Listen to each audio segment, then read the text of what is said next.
Colombia desde por lo menos hace año y medio, lo cual significa que indudablemente las cosas que hicimos, lo que representamos, nuestra biografía, los hechos administrativos en favor de la disminución de la desigualdad social y la pobreza, van cundiendo como un ejemplo, como una onda pacífica pero alegre, profunda, intensa, a lo largo y ancho del territorio nacional. De una Bogotá humana, indudablemente estamos pasando a una lucha seria por una Colombia humana.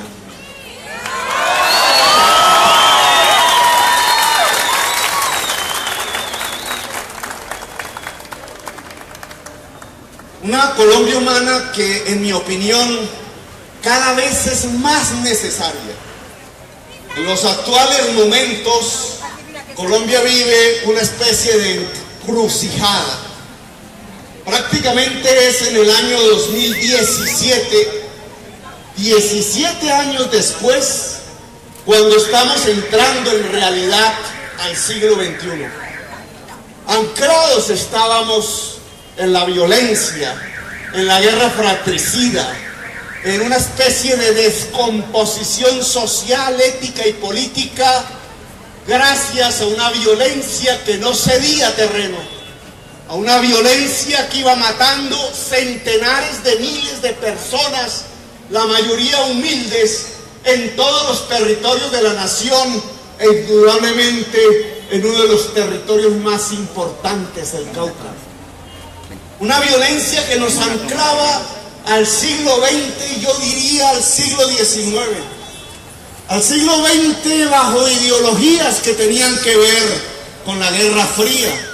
si se vestía de rojo o se vestía de negro, con las épocas del fascismo, con las épocas también, hay que decirlo, del estalinismo. Pero más allá, anclado en el siglo XIX, hacia un mundo de latifundistas blancos, de élites privilegiadas que consideraron que la democracia no era la decisión profunda y libre del pueblo, sino que era una especie de monarquía hereditaria.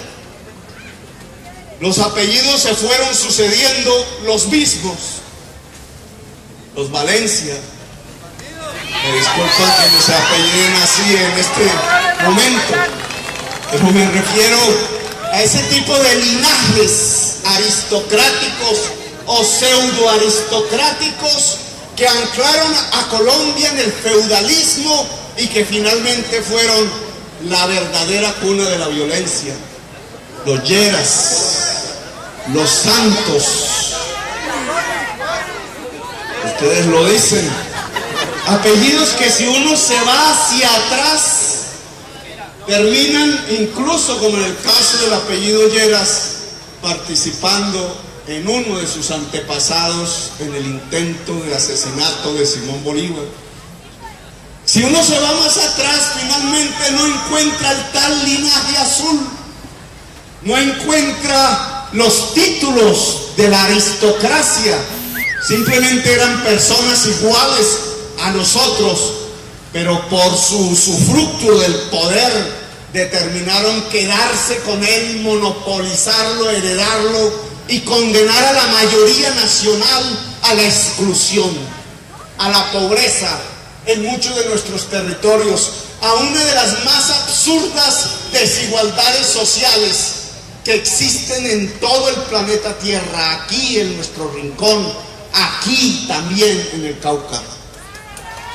Indígenas acorralados y arrinconados allá en las altas montañas, padeciendo el despojo, padeciendo la represión, padeciendo el hecho de que a pesar de ser anteriores a nosotros, en este territorio llamado Colombia, no se les reconoce todavía su derecho a decidir, su ciudadanía plena e integral. Afros, en otro tipo de territorios caucanos y vallecaucanos y nacionales, también excluidos, traídos como esclavos, resistentes en sus culturas, como esclavos se fueron liberando, pero aún hoy, en el siglo XXI, no se les reconoce tampoco realmente y a plenitud e integralmente su ciudadanía. A tal punto que han tenido que hacer paros de un mes, prácticamente insurrecciones populares en lugares como Buenaventura o el Chocó. ¿Y qué decir de la mayoría de la población, la mestiza, la que es condenada al trabajo sin salario justo, la que es condenada a sistemas de salud mercantiles sin que realmente, y a pesar de que la Constitución del 91 lo diga, la salud sea un derecho real y cabal en la sociedad colombiana? ¿Qué decir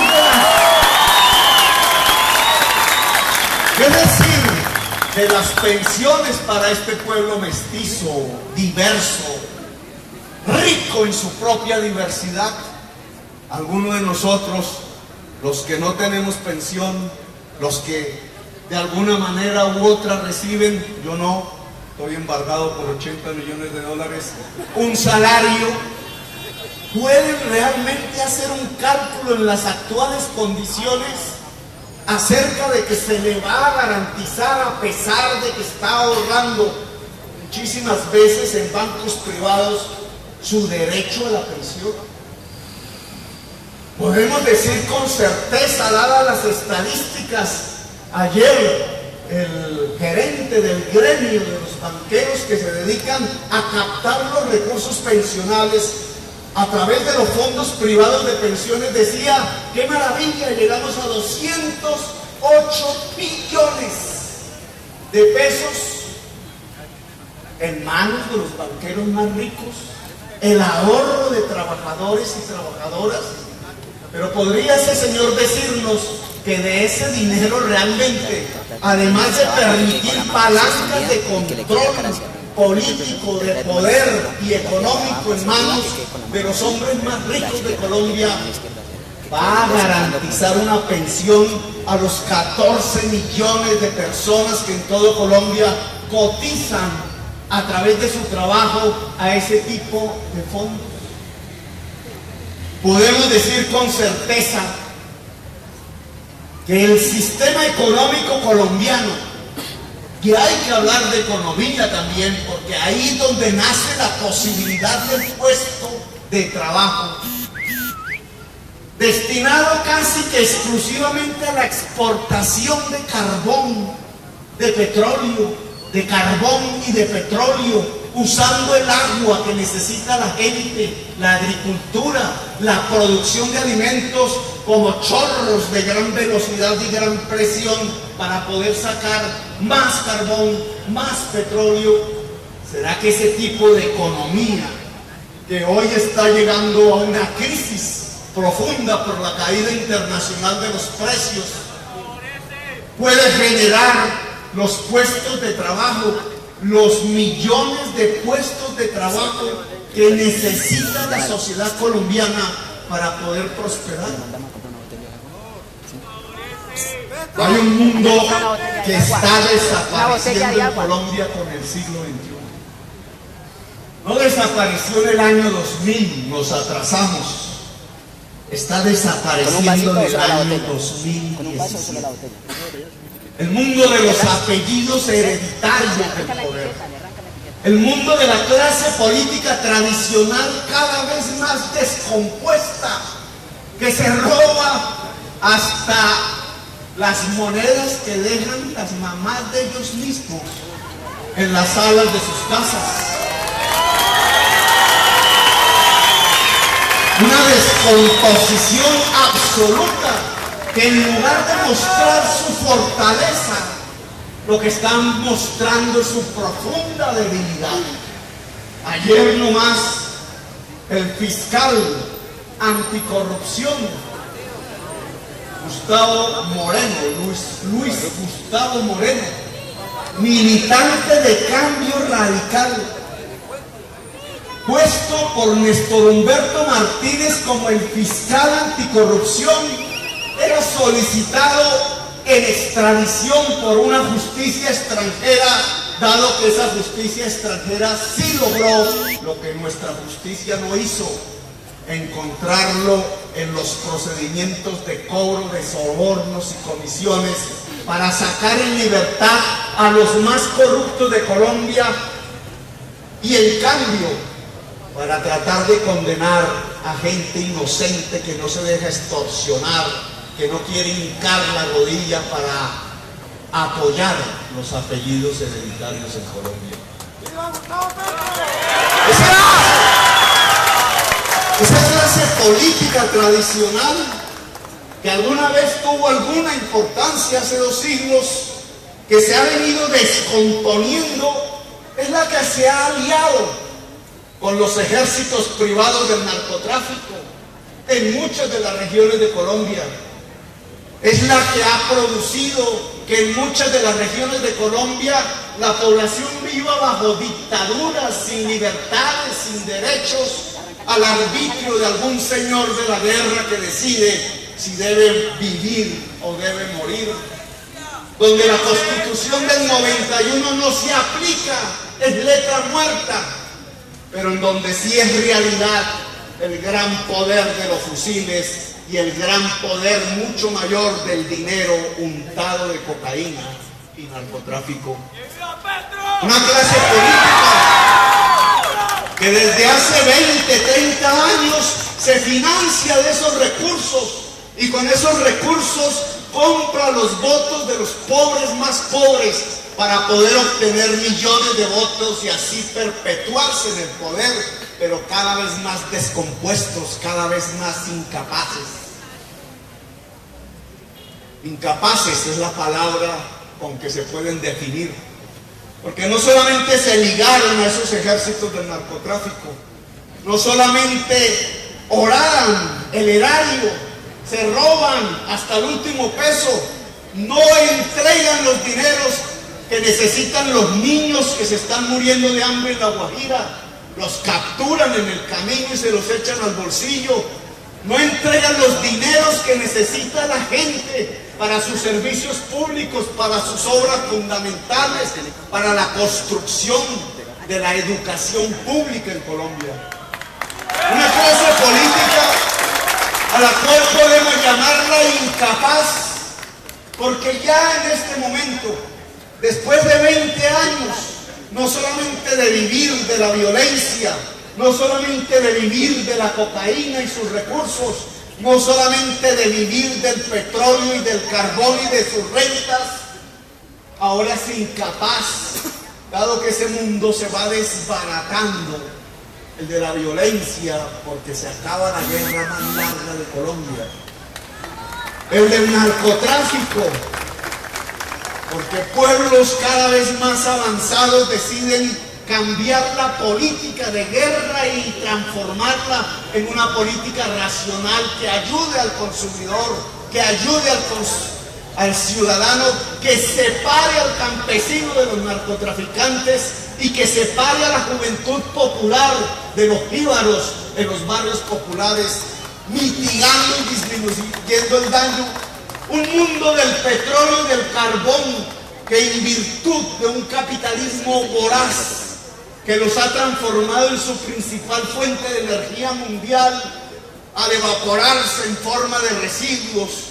va acumulando en la atmósfera gases efecto invernadero que producen el calentamiento global y el principal problema de la humanidad hoy, el cambio climático. Cambio climático que nos puede dejar sin agua allá en la estrella hídrica del Cauca, que nos puede dejar tierras que antes eran fértiles en sequías,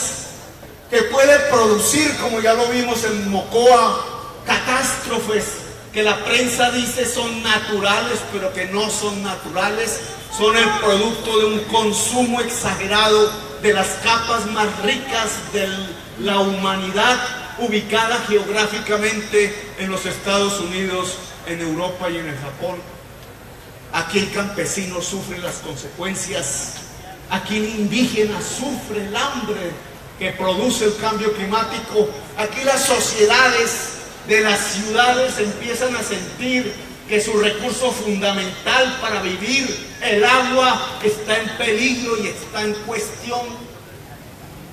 Ese mundo del carbón y del petróleo empieza a desaparecer en toda la humanidad. Y el siglo XXI le va diciendo a los seres humanos, si queremos vivir, si queremos progresar, nos toca cambiar las tradiciones que nos llevaban a pensar que la riqueza era simplemente acumular cosas,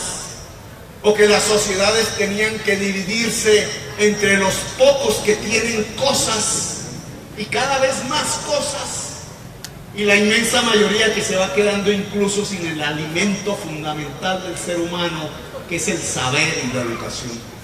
la cultura. En este año 2017 lo que estamos viviendo es el final de esos mundos. El mundo de la violencia de 60 años, el mundo del narcotráfico clandestino, el mundo de la clase política de los apellidos hereditarios,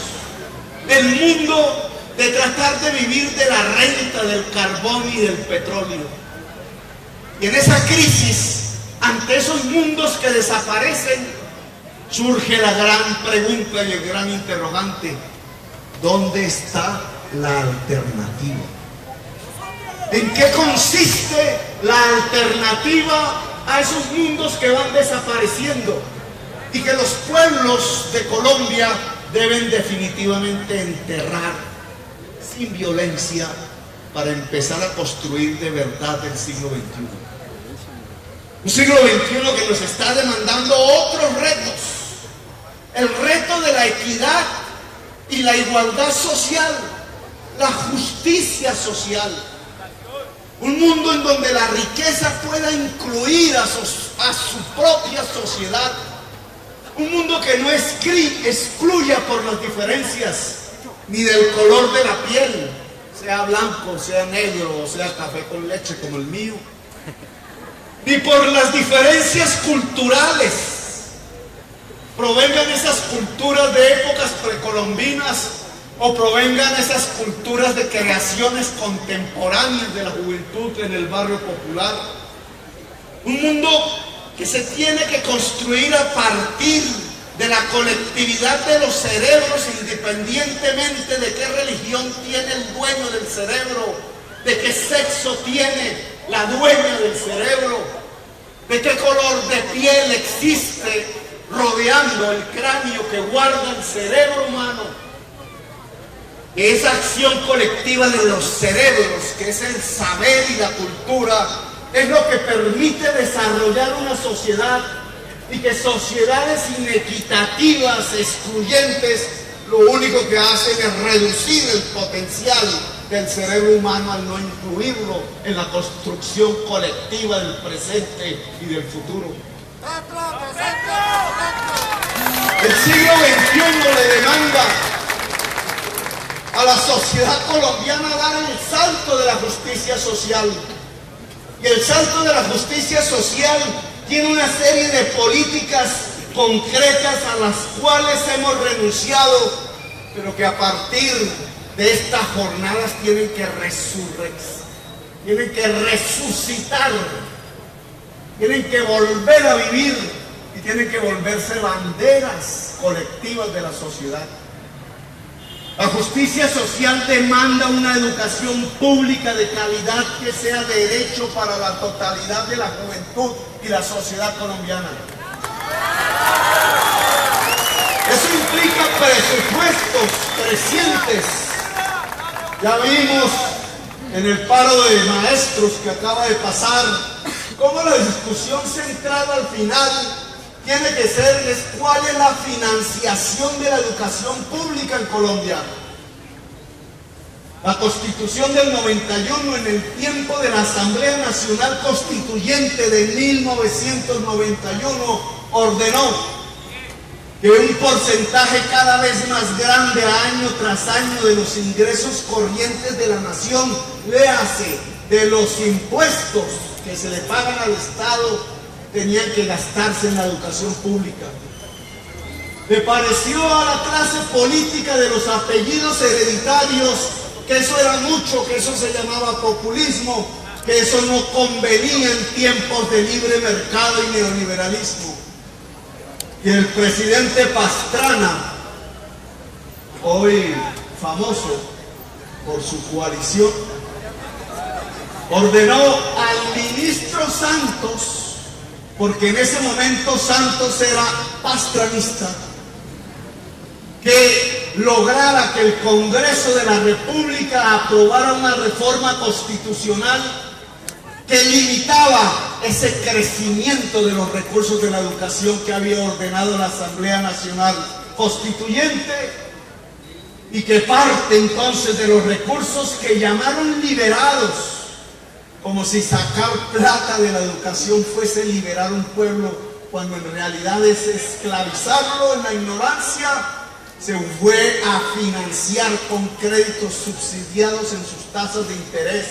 a los banqueros que estaban en quiebra, entre ellos Luis Carlos Sarmiento Angulo. Y pasado el gobierno de Pastrana, que había hecho esa reforma transitoriamente, el gobierno de Uribe, que tanto aplauso popular desató porque mataba y mataba y mataba, y decía que esa muerte era la garantía de la seguridad, como si alguna sociedad pudiese ser segura sobre los cadáveres, terminó volviendo la reforma de Pastrana a la educación, a la financiación de la educación pública, una reforma permanente. Al cabo de todos estos años, de dos gobiernos de Uribe, uno de Pastrana y dos de Santos, la educación pública de Colombia ha perdido,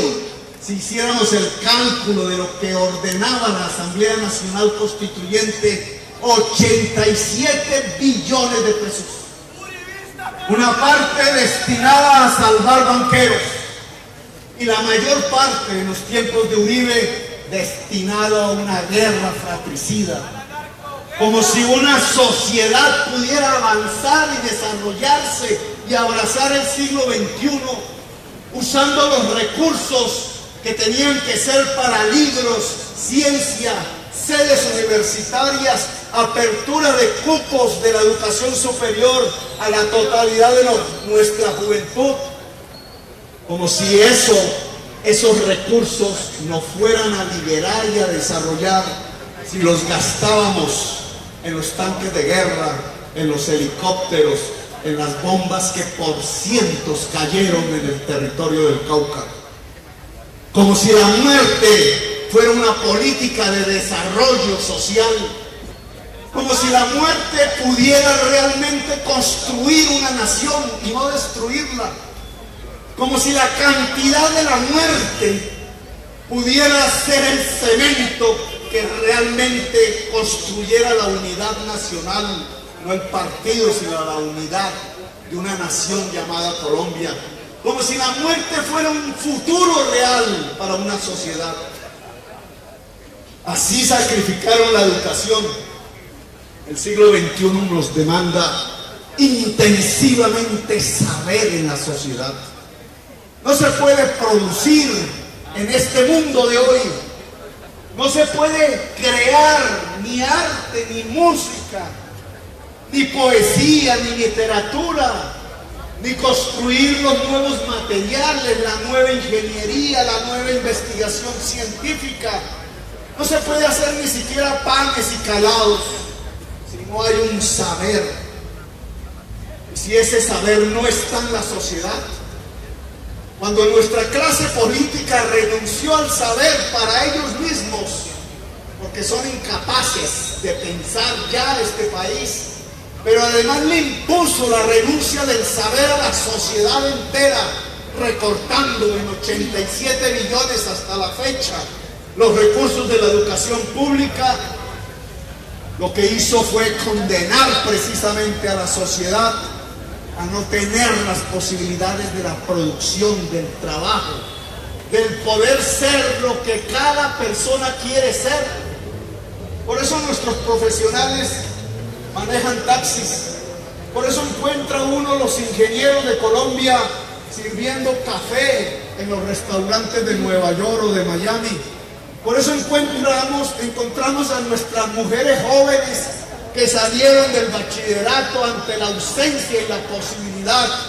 de una universidad en nuestro propio territorio, allá escondidas en Holanda, en Bélgica, en España, conducidas a la esclavitud sexual. Nos están descomponiendo. Y nosotros tenemos que volver a reconstruirnos, a regenerar la sociedad colombiana sobre la base de su propia educación, de su saber. Por eso recuperar esos 87 billones de pesos que nos quitaron para gastarlo en banqueros, y en bombas, y en tanques, y en armas, y poderlo llevar a la generación de universidad, volver a restituir esta Universidad del Cauca, que fue emblema antaño de la vanguardia del saber, de la Nueva Granada, de Colombia, y que ahora manipulan las universidades públicas tomadas en algunas regiones por el paramilitarismo, cayéndose sus edificios en otras regiones, como en Bogotá o como en el Atlántico, o tomadas simplemente por una politiquería absurda e ignorante como en La Guajira, que entre otras le dio un título de honoris causa a nivel de doctorado a lo que fue su gobernador, el tal Kiko Gómez, de Cambio Radical también, que acaba de ser condenado a 40 años por el homicidio de una persona, aunque él es el autor del homicidio de decenas y centenares de personas en La Guajira. Llegar a una sociedad en donde una universidad le entrega el título honoris causa a la persona que ha producido un genocidio sobre su propio pueblo. ¿Acaso no nos recuerda los tiempos de los nazis, o los tiempos del fascismo español o italiano, o los viejos tiempos de la violencia liberal conservadora, en donde por un color algún dirigente de la sociedad ordenaba el genocidio desde los balcones y desde los púlpitos? El siglo XXI nos demanda una sociedad con justicia social. Y el primer instrumento de esa justicia social se llama el derecho a la educación pública y a la educación superior en Colombia. Y esa tiene que ser una prioridad si queremos abrazar el siglo XXI. Pero no solamente el siglo XXI nos habla de justicia social, nos habla de tener que cambiar el modelo de la salud para salir de la salud mercancía y pasar a la salud de derecho. Ahí todavía muestro los resultados de la Bogotá humana en salud. Los quieren ocultar, los quieren censurar. ¿Cómo una sociedad como la bogotana fue capaz de llegar a decir con orgullo allá en el año 2013 que podía decirle a toda Colombia que no moría un solo niño de hambre? ¿Cómo pudo disminuir radicalmente la tasa de mortalidad? La prensa de los banqueros, porque son los banqueros hoy los dueños de la prensa. Los 3 hombres más ricos de Colombia son los dueños de los medios de comunicación y los utilizan para mantener su privilegio y su poder y su acumulación de dineros creciente. Venía ocultando cosas como que la tasa de mortalidad infantil en la ciudad de Bogotá descendió de manera sustancial.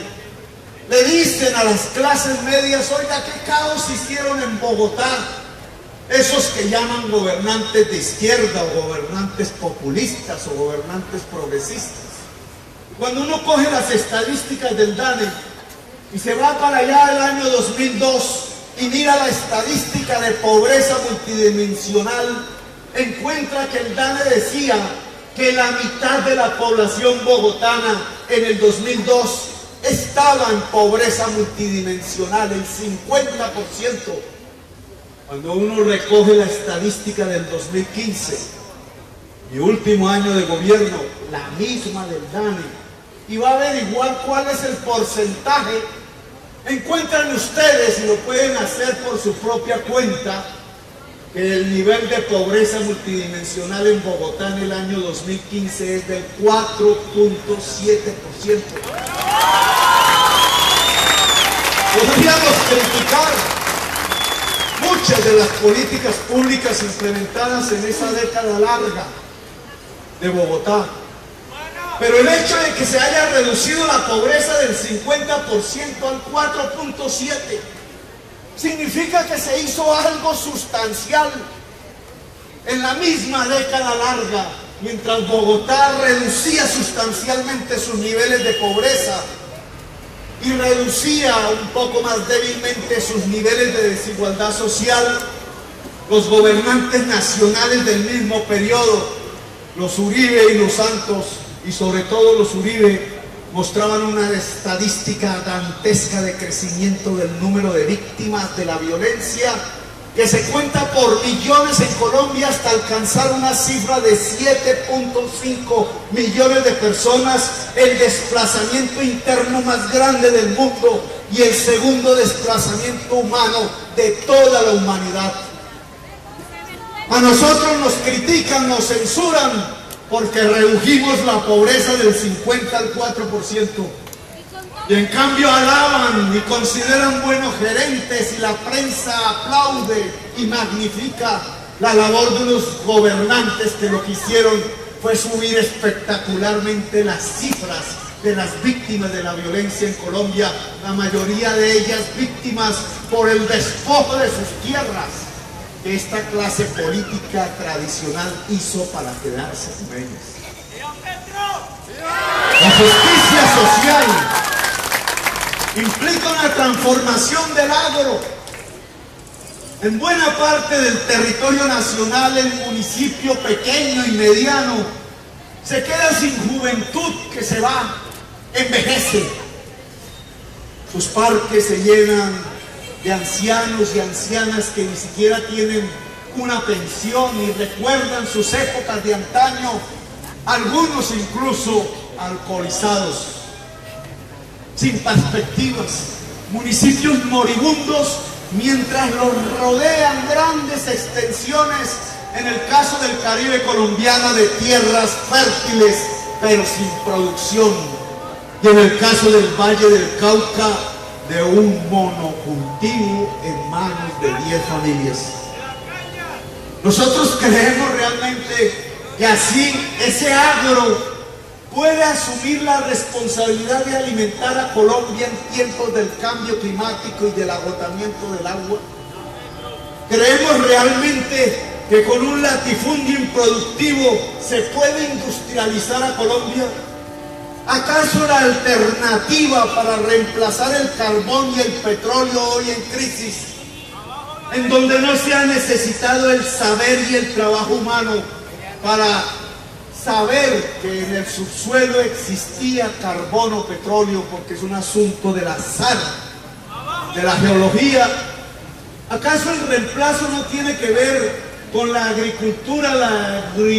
agroindustria y la nueva industrialización cero carbono? ¿Acaso el uso intensivo de las tierras para la agricultura no implica un cambio de tenencia de la tierra en aquella capa que se ha quedado con el 90% de las posesiones, cuando apenas representa un 0,5% de los propietarios? ¿Acaso la tierra no debe ser democratizada de tal manera que nuestro campesino se vuelva granjero? ¿Acaso la tierra fértil no debería ser utilizada hasta el último centímetro cuadrado en la producción de alimentos para seres humanos? ¿Y acaso ese uso intensivo de la tierra en la producción que necesita la humanidad y la sociedad colombiana no sería la cadena que permitiría que ese pequeño y mediano municipio moribundo pudiera llenarse de agroindustria, de cooperativas industriales, y por tanto darle una oportunidad a la juventud para que permaneciera allí, y darle una oportunidad a la universidad para que se articulara la producción a partir del saber? ¿Acaso ese modelo sustentado sobre el trabajo sustentado sobre el saber y sustentado en un equilibrio con la naturaleza, con el agua, con el aire, con lo verde, con lo animal, que ya tienen derechos en sí mismos, que no podemos irrespetar como lo hacíamos en el siglo XX, que tenemos que respetar como el entorno que permite no solamente la vida en el planeta, sino la vida misma de la especie humana. ¿Acaso ese modelo alternativo no es el que debemos utilizar para sustituir las industrias extractivas del carbón y del petróleo que están acabando nuestro agua, nuestra naturaleza, que no necesitan del saber de los colombianos y que no generan los puestos de trabajo en toda Colombia? Una Colombia diferente, con justicia social, justicia ambiental, sustentada en la cultura y el saber y el respeto de la naturaleza. Una Colombia del siglo XXI sustentada en su propia diversidad natural y humana, que no le coma cuento a esas vertientes políticas que consideran que la diferencia, lo diferente es pecado y quieren condenar a la quema como si todavía existiera la Santa Inquisición. Quema de libros, pero también quema de seres humanos. Una Colombia así, respetuosa de su diversidad, sabedora de que su diversidad es la riqueza, sustentada sobre el saber, la educación y la cultura de la totalidad de su sociedad, en equilibrio con la naturaleza y sustentando la riqueza colectiva e individual sobre la base del trabajo productivo en la agricultura y en la industria. No es lo que nos demanda el siglo XXI. ¿Acaso la clase política tradicional hoy es capaz de cumplir estos objetivos? Véanlos ustedes corriendo detrás de los dineros públicos. No saben ya más sino robar. No saben de matemáticas, no saben de estadística, no saben de física, no saben de química, no saben de economía, si no es para hacer los cálculos que le permitan robar el erario. No sabe pensar como caballo. Una clase política tradicional que nos quiere seguir condenando a la violencia, porque mientras los colombianos nos matamos los unos a los otros, ellos disfrutan en París, en Madrid, en Miami y en Nueva York sus riquezas, que no son riquezas de ellos, sino riquezas del colectivo colombiano. ¿Qué hacemos ahí? Una clase política que no es capaz de dar este cambio que aquí anunciamos, porque ya está condenada a vivir de la renta de la cocaína o del petróleo o del carbón. Una clase política que para solamente poderse mantener en el poder tiene que condenar a nuestra sociedad a la ignorancia y por eso le quita sus recursos a la universidad, a la educación, a la ciencia, a la investigación. Una política que está absolutamente alejada de la pasión colombiana y absolutamente alejada de la razón humana. Nosotros queremos invitarnos a construir este reto que hemos asumido de darle las respuestas colectivas como sociedad colombiana a este siglo XXI que nos demanda los retos que aquí hemos mencionado. Nosotros queremos convocarlos incluyentemente en red, dicen en forma horizontal, sin jerarquías, sin más jefaturas, en pie de igualdad, a dar la batalla ciudadana por el siglo XXI, por la justicia social y por la justicia ambiental, por el saber, la cultura y el libro. Nosotros queremos convocarlos a que pase la página de la historia colombiana de los apellidos hereditarios y entonces los Pérez, los Rodríguez, los de color, los indígenas, los mestizos, los que han vivido en el barrio popular y en la fábrica, los que se han hecho resistiendo en el campo, los que se han hecho en su vida a través del sudor de la frente, como dice la Biblia, a través del esfuerzo, puedan también gobernar su propia sociedad, su propio país. Nosotros queremos que los apellidos, que ya no son los hereditarios, sino son los de 49 millones de colombianos y colombianas, sean los propietarios de la democracia, porque sin eso no puede haber democracia. Que sea un pueblo gobernante, que es la definición estricta de la democracia, una democracia viva y multicolor. Nosotros queremos convocarlos a esta transformación y queremos que el reto se pueda asumir en el año 2018.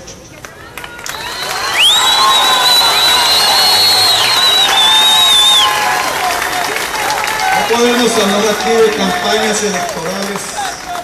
estamos lejos de ello todavía, pero suenan tanto las encuestas, doblan tanto las campanas, anunciando una transformación social en Colombia, que ya en las élites del poder empiezan a difundir a través de sus propios medios de comunicación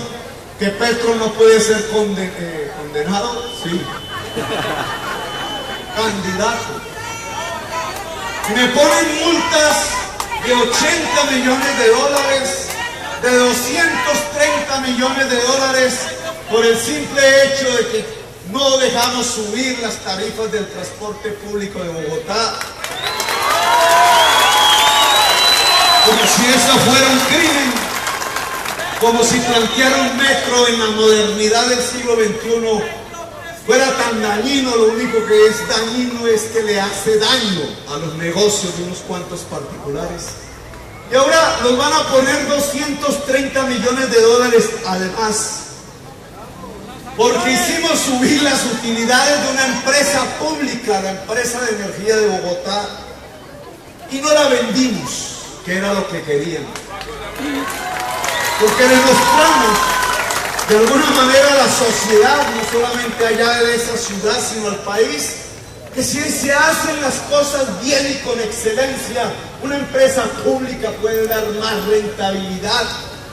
más eficiencia que las 20 empresas más ricas, más grandes y privadas de Colombia, como lo demostramos con la empresa de energía de Bogotá. Les mostramos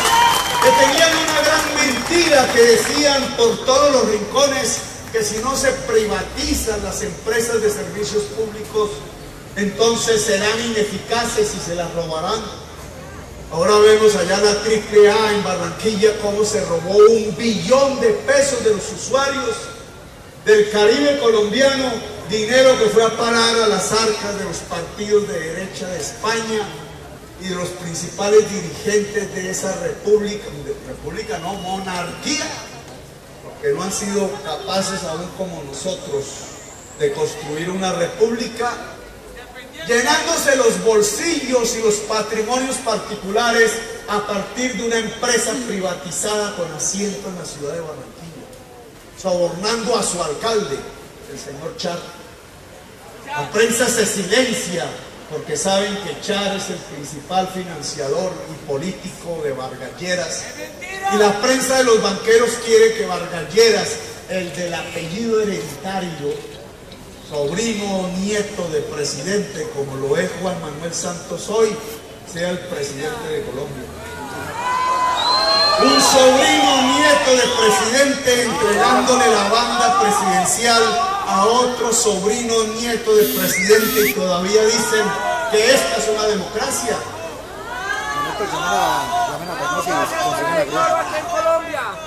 Pues el señor Vargas Lleras, a través de una especie de policía política como antaño a mediados del siglo XX, ha ordenado el embargo de los bienes que no tengo, de los carros que no tengo, de las haciendas que no tengo y del salario que tampoco tengo, en una cuantía que vaya a acercarse a 300 millones de dólares. Es decir, no hay un solo colombiano en toda la historia nacional que haya sido multado en esa cantidad, ni los más corruptos del cartel de la contratación de la capital, ni el grupo Nule siquiera. superan 30 veces lo que los Estados Unidos le pagaron a la oligarquía por robarse Panamá. Supera como en 30 veces lo que tenía que pagar la Alemania de la Primera Guerra por su primera guerra a los aliados que la vencieran. Solo un individuo en Colombia es multado con una cantidad superior a esas cantidades y se llama Petro. Y lo hacen porque doblan las campanas, porque observan las encuestas y empieza a pasarles un frito, empieza el beso a erizarse.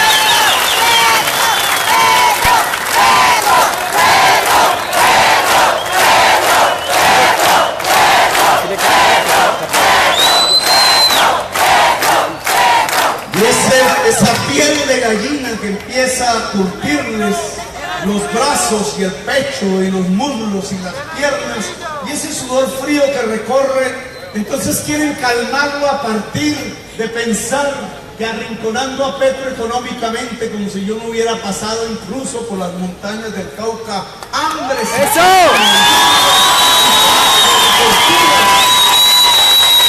los pudiera detener.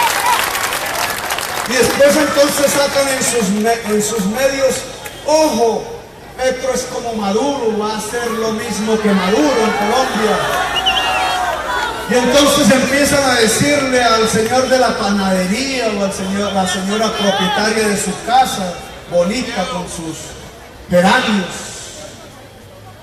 casa colonial, oiga, Petro le va a expropiar la panadería, le va a expropiar la casa, al granjero le van a decir, le va a expropiar su granja, al señor del restaurante y pamplinas. Lo que quieren es transmitir el miedo que empiezan a sentir, esa piel de gallina, a ver si se difunde como un virus entre la mayoría de la sociedad colombiana, y entonces eso que anuncian las campanas doblando no se produce. Y el año entrante veríamos un 7 de agosto al sobrino nieto Santos entregándole la banda presidencial al sobrino nieto Barballeras. ¡Qué Maduro, ni cocho cuartos! La sociedad venezolana vive del petróleo desde hace mucho tiempo y pelean por el petróleo y se olvidan que en el siglo XXI no es posible ya el petróleo. En cambio nosotros lo que aquí decimos es que eso mismo que Maduro hizo en Venezuela y antes de Chávez y antes de Chávez la oligarquía venezolana, es lo que ha hecho Uribe y Pastrana también. Condenarnos a depender del petróleo, volvernos un puerto importador de alimentos cuando teníamos pueblo que sabía trabajar el campo y tierras fértiles y cultura de lavideros. Olvidarse completamente de la industria, la industrialización, la cooperativa, el banco público, el fomento de las artes, del saber. Nada más parecido a lo que pasa en Venezuela, que el señor Uribe y el señor Pastrana, que condenaron a Colombia a depender del petróleo, cuando antes dependíamos de nuestro propio trabajo y de nuestro propio saber. Nosotros no hacemos eso. Y si logramos hacerlo entender en la sociedad colombiana, que vamos a respetar la propiedad privada, lo único que nos interesa es detener las especulaciones ignorantes con la riqueza de los colombianos. Que lo único que nos interesa es que el saber cunda y que a partir del saber florezcan las artes, la cultura y los oficios en Colombia. Que lo que nos interesa es plantearnos en este país tan verde, lleno de agua y de mares, que el mar es fundamental, el agua es fundamental y lo verde es fundamental. Que nos interesa decir que en esta riqueza que hay en este país, cuya mayor riqueza es el cerebro humano, lo que se necesita es equidad social, equilibrios, inclusión de la juventud, inclusión de las diferencias. Que nos interesa que el campo colombiano sea de granjeros y no de latifundistas narcotraficantes. Que nos interesa que la industria no sea de 4 varones, sino sea varones entre comillas y lo que sea de cooperativistas del pueblo, viejos, jóvenes, que nos interesa que en cada región la universidad florezca, más que los cuarteles, que lo que nos interesa es que los rincones de Colombia puedan vivir en paz a través de la producción y el saber, y no en las guerras fratricidas. Si eso lo logramos comunicar, la piel de gallina solo quedará en los de los apellidos ilustres. Y no le vamos a hacer lo mismo que nos hacen a nosotros. No le vamos a perseguir sus bienes si es que no salieron del narcotráfico. No vamos a perseguir a sus familias. No vamos a chuzar sus teléfonos. No vamos a ejercer con el SMAT ninguna represión a sus manifestaciones si es que lo logran hacer. No nos vamos a burlar de ellos, en realidad incluso los invitaremos a tomarse un tinto. No un whisky, ni champán, ni ideas sus clubes. Podrán dialogar con un gobierno progresista y escucharemos a los inteligentes, y si tienen razón cambiaremos políticas, pero el tiempo de los apellidos hereditarios terminó en Colombia. El tiempo de la clase política corrupta terminó en Colombia. El tiempo de vivir rascándose la barriga en Miami, viviendo de las rentas del petróleo público o de la cocaína, terminó en Colombia. Comienza una sociedad del saber, una sociedad colectiva digna, una sociedad del trabajo digno, una sociedad que sabe perfectamente que en el siglo XXI el agua es más valiosa que el oro, que el petróleo y que el carbón, que la mayor riqueza de esta sociedad es su cerebro colectivo, y que para que pueda ser cerebro y colectivo se necesita la inclusión de lo hasta ahora mayorías excluidas de la historia nacional. Ese es el reto a los que los invito y las invito, jóvenes y no tan jóvenes. En Popayán, en esta ciudad, eje de la historia de Colombia, para bien muchísimas veces y también para mal. En este eje donde se concentran 2 siglos de nuestra historia, y en esas montañas donde hay más de estos 2 siglos de historia, puede perfectamente nacer la corriente humana, diversa, multicolor, viva, alegre y pacífica, que decida llevar a toda la sociedad colombiana hacia el siglo XXI que comenzamos a vivir. ¡Viva Colombia! ¡Viva Cauca! ¡Viva Colombia humana! Gracias.